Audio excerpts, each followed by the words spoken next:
Companies வந்து இந்த exit poll ரிசல்ட்டை கொடுத்தாங்க சார். டைம்ஸ் நவ் கொடுத்தாங்க, என்டிடிவி கொடுத்தாங்க, பீப்புள்ஸ் பல்ஸ் கொடுத்தது, CNN, Republic, P Marq, India Today, மேக்சிஸ், SAS குரூப்பு, சட்டா பஜார், அதுக்கு கீழே இருக்கக்கூடிய 2 பேர் அக்னி, மின்னம்பலம் அண்டு ரெட் பேரட், இதெல்லாம் இங்கே தமிழ்நாட்டை சேர்ந்தது. மீதி மேலே இருக்கக்கூடிய எல்லாமே ஆங்கில வட இந்தியாவிலிருந்து எடுக்கப்பட்ட இதுதான் சார். இது வந்து திணிக்கப்பட்டது, இது போலியா பொய்களை பரப்புகிறார்கள் அப்படின்னா இந்த நிறுவனங்கள் கிட்ட நீங்கள் எங்களுக்கு ஃபேவராக இதை செய்யுங்க அப்படின்ட்டு டிஎம்கே சொன்னதுனால அவங்களாம் செஞ்சுருக்காங்களா? 100% நம்ம அப்படி சொல்கிறோம். 100% அப்படி தான். ஆமாம் சார். 2011 நான் லைட்டாக கடந்து போனேன். இப்போ நீங்கள் இப்படி அழுத்தி கேட்கறதுனால அதை எக்ஸ்பேண்ட் பண்ணி சொல்லி தயவு செஞ்சு சொல்லுங்கண்ணா ப்ளீஸ். எங்களுக்கு 218 இடங்களில் அதிமுக வெல்லும்னு புரட்சி தலைவர் அம்மா சொன்னாங்க. ஆனால் மீண்டும் அதை அப்போலாம் வந்து தமிழ்நாடு ஒளிர்கிறது, இப்போது வேற கோஷம் மாதிரி அப்போ ஒளிர்கிறது கோஷம். அதனால் நாங்கள் வந்துடுவோம்னு சொல்லி அப்போ இந்த மாதிரி டிவிக்களுடைய எண்ணிக்கை கொஞ்சம் கம்மியாக இருந்தாலும் சன் டிவி இதெல்லாம் பயங்கரமான இன்ஃப்ளூயன்ஸ் பண்ணி அதே மாதிரி கருத்து கணிப்புகள்லாம் 2வது முறை ஆட்சி வருதுன்னு சொன்னாங்க.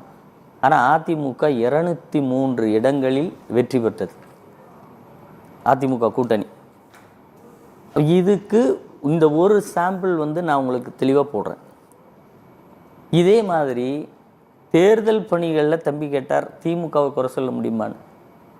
இதுவரைக்கும் தமிழ்நாட்டு அரசியல் வரலாற்றில் எலெக்ஷன் ஓபி போட்டு தான் இது போன்று தேர்தல் வழக்குகள் நடத்தப்பட்டது.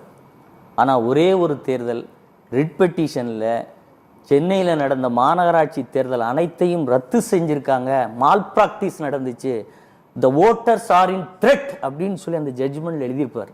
அந்த வயலேஷன், எலெக்ஷன் வயலேஷன் திமுக என்னெல்லாம் செய்யும், மரண பயத்தை காமிக்கும்னு நான் சொல்லலை. இப்ராஹிம் கலீஃபுல்லா ஜெயும் இன்னொரு ஜட்ஜும் டிவிஷன் பெஞ்சில் கொடுத்த ஜட்ஜ்மெண்ட் மிக தெளிவான ஒரு எக்ஸிபிட்டாக இருக்குது.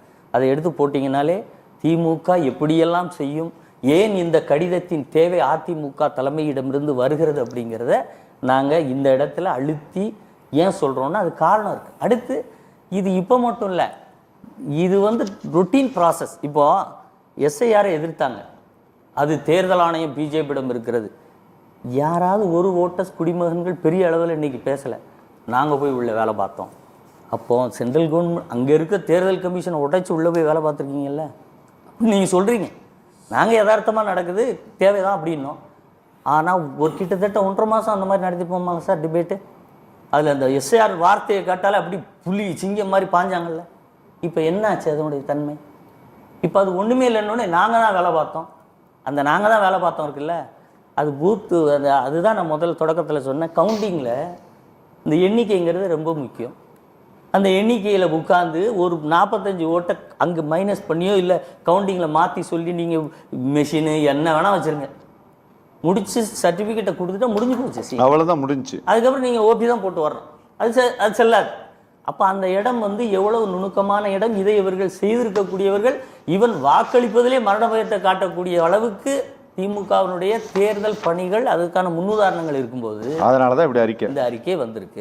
ஒன்று. இன்னொன்று, இதை ஏன் அவங்க செய்கிறாங்கன்னா, இப்போ தம்பி சொன்னார் தோல்வி பெறுகிறவர்கள் டீசெண்டான தோல்வி வேணுங்கிறவங்க தான் இதை செய்வாங்க.